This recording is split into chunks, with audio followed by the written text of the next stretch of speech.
This is Gaming AI Uncovered. My name is Paul Roberts, and in this video we're going to be looking at flow fields and what this means for agent navigation. You've probably heard the term flow field before, and this is probably what you're thinking of. A whole environment gridded out where a vector in every cell points towards a target position. In this video we're going to be looking at something a little different. Instead of whole environment flow, we are going to be looking at obstacle avoidance using flow fields. But to begin with, we need to understand the underlying structure of a flow field. As you just saw, grids can be used, or you can take the points between cells and use those. This has the effect on how you handle the flow. Take this guy. He's located in a cell but between the points. Using the 4 points of the cell, you can use the flow at those points to calculate an average flow direction. Or we could store the flow direction directly in the cell, allowing us to use that flow direction for our agent. One last key point. Vectors have direction and magnitude, and both can be used. Direction modifies the flow direction, and magnitude dictates by how much. Alternatively, all vectors can be used as unit vectors, and a weighting can be used. Often you'll need to use both. Right, enough talk, let's have an example.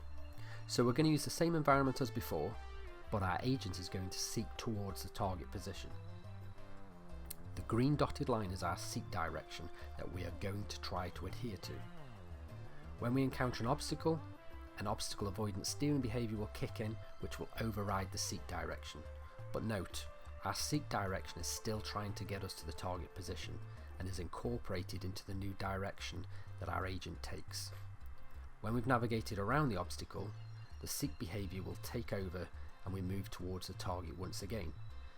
In this environment, we hit another obstacle, navigate around it, and finally reach the target.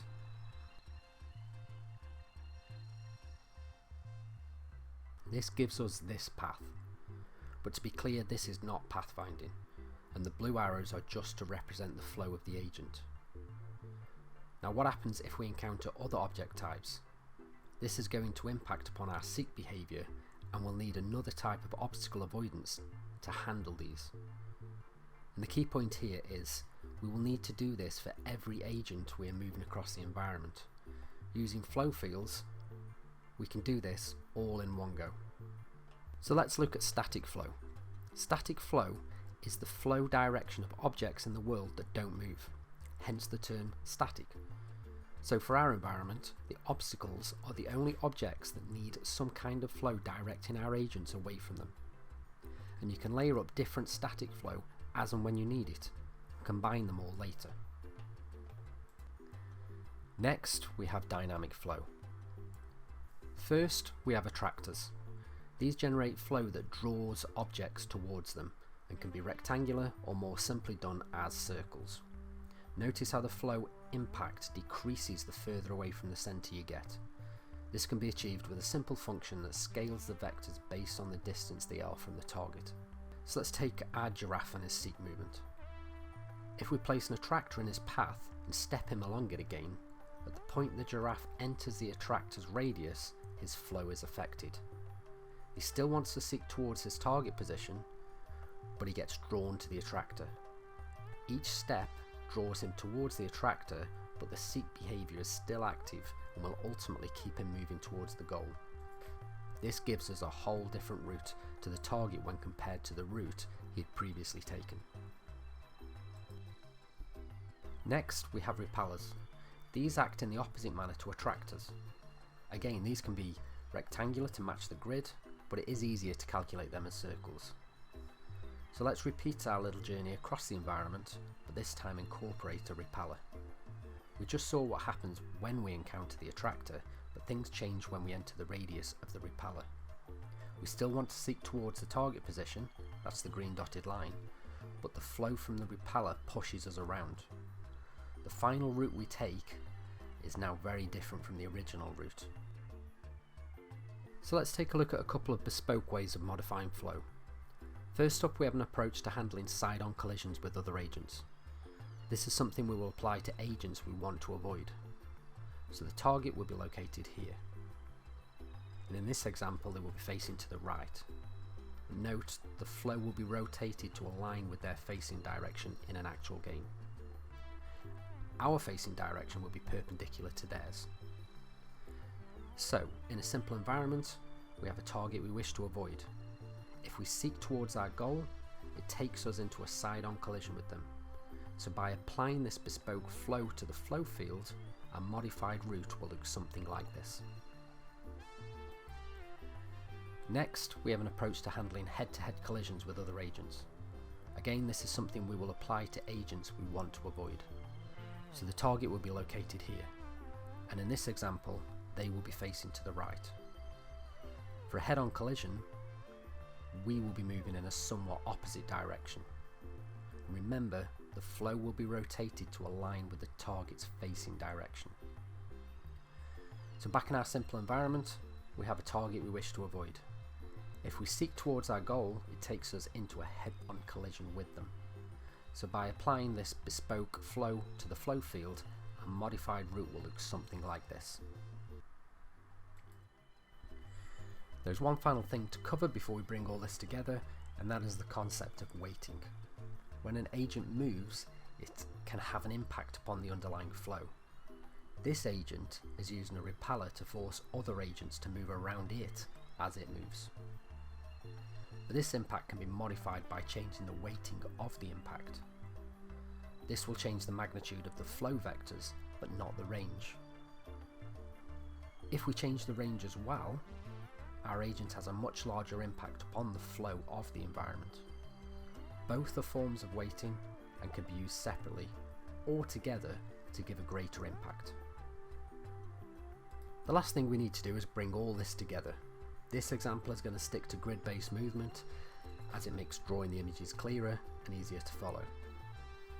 So starting with an empty environment, we can add an agent who has a target position across to their right. Remember, the arrows are not paths, they are the direction that will be taken when a seek behaviour is used. Next, we have an agent moving across the bottom of the environment to the left. And finally, we have an agent moving from the top that will intersect with the other agents. Let's add in an obstacle too, which applies its own flow modification, and a repeller, which overlaps the obstacle's flow. This will create a modified flow when combined. And let's throw in an attractor for good measure. This gives us our combined flow field. Bringing everything together, we have our agents, our obstacle, an attractor, and a repeller, which we're going to shade in rather than having arrows everywhere. So straight off the bat, two of our agents are within the radius of an attractor and a repeller. Their direction is modified. Following the new flow, our agents continue until the top two agents come into contact. So let's take a closer look at this interaction. This guy will be the source, and this guy the target. So we're going to apply a side-on collision flow to the target agent from the perspective of the source agent. Combining our source agent seek with the new side-on flow modifier, we get a new route, one that avoids the target agent. This is great, but our target agent isn't going to stop, so the next time we sample the flow field, it's going to have changed. So combining the source's seek direction with the underlying flow field, our route changes again. This repeats as the target agent moves out of range. But let's jump back a little. This whole interaction ignored the fact that there was an attractor. So let's run this through again, but this time include the attractor. Our source agent manages to navigate the target agent as before, but this time the attractor will hold sway, keeping them moving through the attractor's influence. Great, let's go back to the whole environment and play this through. Now, we didn't get far before there is another collision that needs to be considered. This time the agent moving down is going to collide with the agent moving in a leftward direction along the bottom. So let's take a closer look at this interaction. The difference with this collision is that our source agent is going to be acting like a repeller, just like we saw in the weighting section of this video. So as the source agent moves, it will modify the underlying flow field, which will impact upon any agent in range. This has the effect of pushing the flow around it, and other agents will have to go with the flow to avoid the collision. Right, let's jump back to the whole environment and play this out as a single playthrough. At this point, we have another interaction. The agent to the right has come within range of the wall obstacle and the repeller. Let's take a closer look. Our agent would like to still seek towards their goal, and the blue arrows show the current route. But after combining the underlying flow, our new route will look something like this. Okay, one last time, let's play this out. So what appeared to be a simple seek towards the goal for each of our giraffes became a much more complicated route as obstacles were encountered. But all of these obstacles were navigated using flow. Remember, all these flow modifications happen at the same time for all agent interactions. So when an agent samples the underlying flow, they get the up-to-date flow that affects them. This has been Game AI Uncovered. Thanks for watching.